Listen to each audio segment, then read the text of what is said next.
off with Ben McKee and then go to Ryan. Yeah, Tony, just kind of same old story that we talked about all season, just a resilient bunch. Just what'd you see kind of with that comeback and just the Evan Russell's performance? You saw guys literally do whatever they had to do for the jersey they were wearing. I mean, Evan Russell is an in-state kid that has bled orange his whole life. And then in addition, you got a guy like Connor Pavoloni that maybe came from out of state, but from day one, he has ingrained himself, into the culture we have going on here, and he's a huge part of it. And the guy literally gave up his hand to get on base there. So that's just the start of things. I mean, there was just a great team effort and a great energy in the park today, which, to be honest with you, I think the biggest challenge you got mentally against the club we just played is the two guys you're staring down. What if you don't beat the first one? Now you're facing a guy that, to this point has kind of appeared to be unhittable or unbeatable. So to show up with that attitude and then carry it throughout the game, including after we gave up a lead, was quite impressive. But when you have leaders like Will Heflin on the mound, it's a dang good start. Yeah, I wanted to ask you about Will. It seems like he's had his two best starts in SEC play when you all have lost that Friday game. What does that say about him? And then what specifically did you see from him today? I think it's parallel to why he's in the role.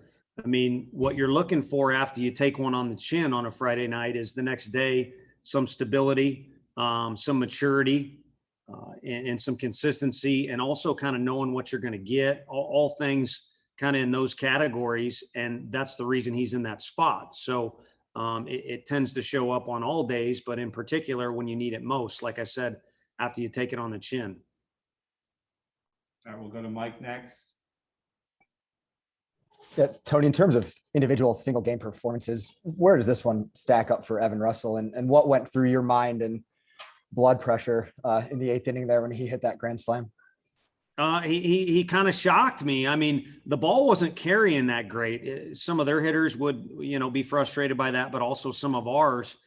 And, all I wanted was to get that guy in from third. So as soon as I saw a little bit of elevation to the ball, I was excited about that. But, also wanted Evan to get going in case that was a ball in that spot. Anyone who plays at our park knows the deepest part of that park is kind of that corner close to where it says 385. Now he hit it just a little bit to the left of that, but any ball can be caught in that area and any ball can get hung up and dropped. So I'm running like a madman to run. And, Evan's probably smarter than me in that situation because he felt the way it came off the bat. And, you felt like that last one almost kind of, was to the wall and the fans kind of blew it out with just the energy that was in the park each time our guys had any kind of success at the plate. But in particular on that one, it showed these guys and the people in this town how electric SEC baseball is.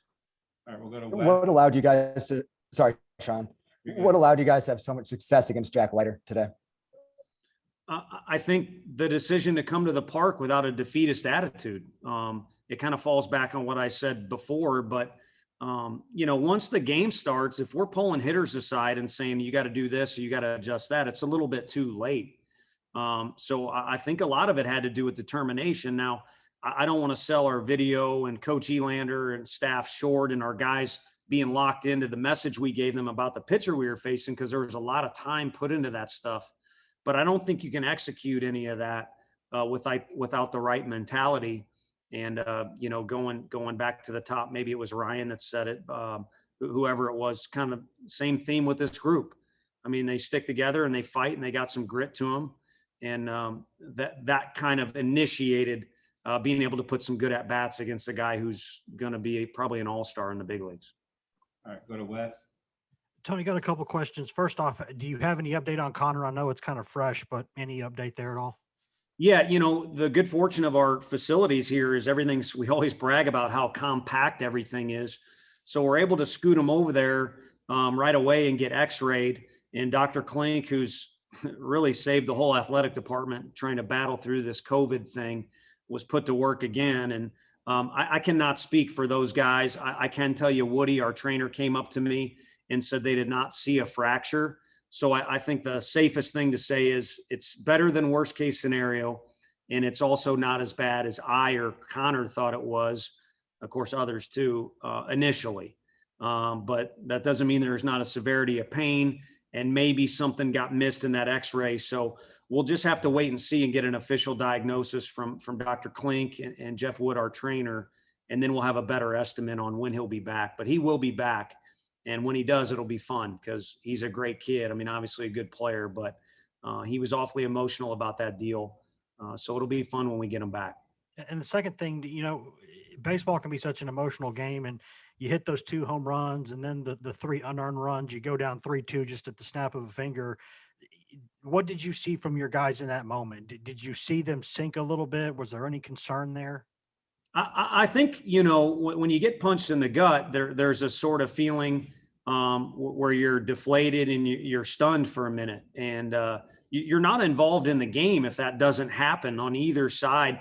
I mean, you look at any SEC game, especially this one today, the blows that go back and forth. When you receive one, you're not human or you're not invested if you don't feel something. So you could see some things. And I think we might have lost a clipboard in the dugout. I was not the culprit, at least this evening, on that situation. But then it was, let's get back to playing baseball or whatever kind of would go in line with that phrase right there. And it was impressive. And again, leadership comes in a lot of different forms, but for Will to go back out there and kind of settle back in or just get right back to what he was doing, was big, but also in the dugout and on offense to realize there's still 9 innings to play here total. So can't get wrapped up in one minor failure there. Well, somewhat minor. All right, we'll go to Hayden and then Alex. Yeah, especially after last night, was the feeling kind of like we have to win this game? And then for tomorrow, how do you press the reset button to try to come out and just win the series? Sure. Well, I didn't sense that from the guys, and you're always trying to get a pulse on what's going on, and a unique amount of looseness was kind of what I sensed in the cages during early work, and then also just around the facility throughout the day for what went on. And maybe that was me getting in my feelings about my personal situation last night, but I thought it was a unique amount of looseness.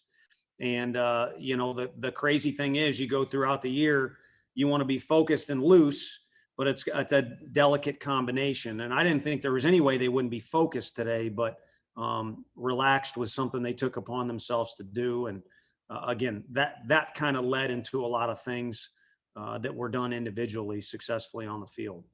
So what was the second part? I'm sorry. Tomorrow. Gosh dang it. Let us enjoy this for like an hour and then tomorrow will come.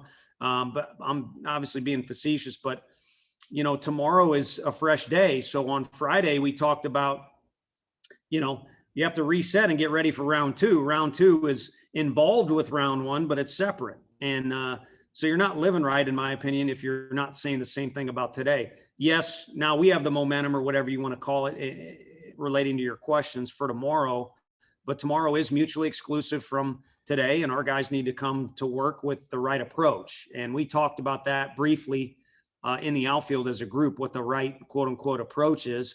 And we just need to bring that and we'll take our chances. And we don't have control over what those guys will do, but they're awfully talented and they're well coached. So they're going to bring all kinds of good stuff tomorrow. And that's what everybody involved signed up for. It'll be fun. Hey, Coach, I got 2 questions. First, on Evan Russell.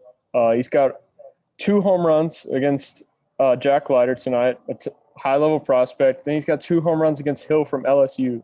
I just kind of want to hear your thoughts on his level to be able to perform against these top-level guys.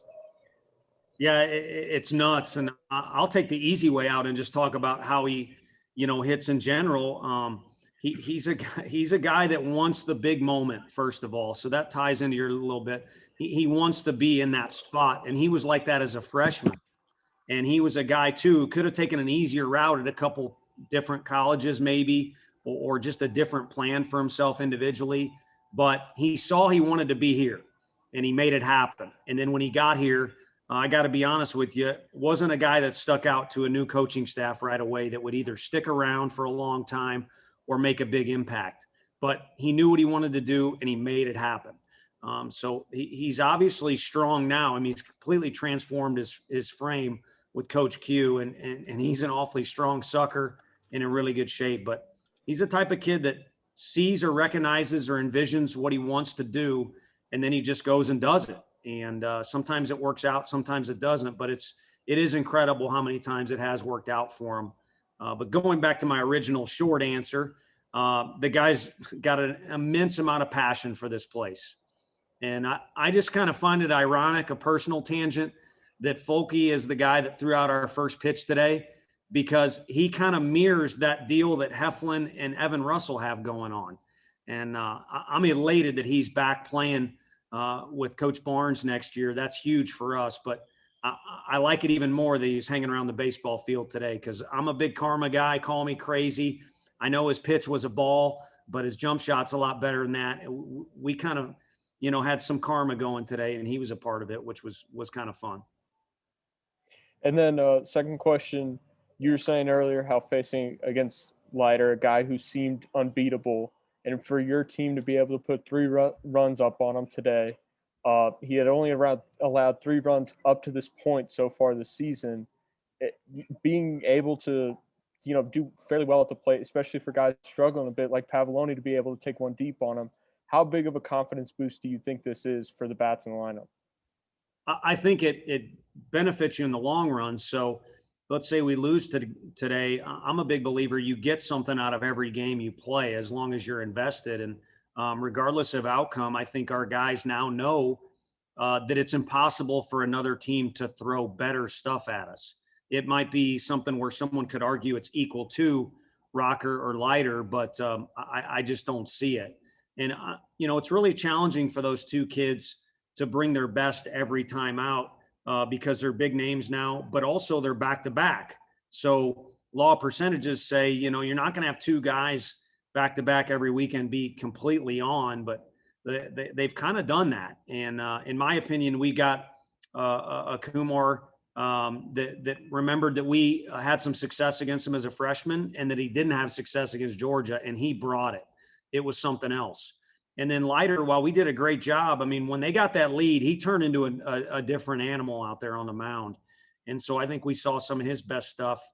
So going all the way to May or June or wherever it all ends up, our guys can at the very least say they've seen the best. I got time for one more, so we'll go to Michael Epps to finish off. Coach, yeah, you mentioned the fans a couple times. It just felt like it was an incredible atmosphere. Obviously, you're locked into the game, but did you just take a second to absorb the moment, and just kind of what a huge stage this was and how much fun it was today? Yeah, no, it stinks being the head coach because you can't really kind of look around or you want to, but you're supposed to be a responsible adult, which I question whether I'm that at times. But the one thing that, has been different the last 2 days is you can't deny, you can feel it. You don't have to see it or even hear it. I guess you got to hear it a little bit, but you can feel it. And you could kind of, see that it boosts our guys. I mean, our guys have done things to magnetize those people to come here, and they're being entertained by the way our guys go about their business, even in a loss at times. But they're making our guys better by being around here and just being involved in the way they are. There's certainly not people here just sitting and eating Cracker Jacks watching the game. So it's been awesome to see the 2 thrive and feed off each other. And, I think you can sit back and say it's great now, but what if we could go full stadium? Or what if our guys continue to feed this fire? It could be pretty special. So a lot of long-winded answers because a lot of emotion injected into me from our players and the fans. So anyone that's got something else, hit me up with a text message and we'll answer you. Thanks, Coach. All right. Appreciate you guys. All right, guys. Well played.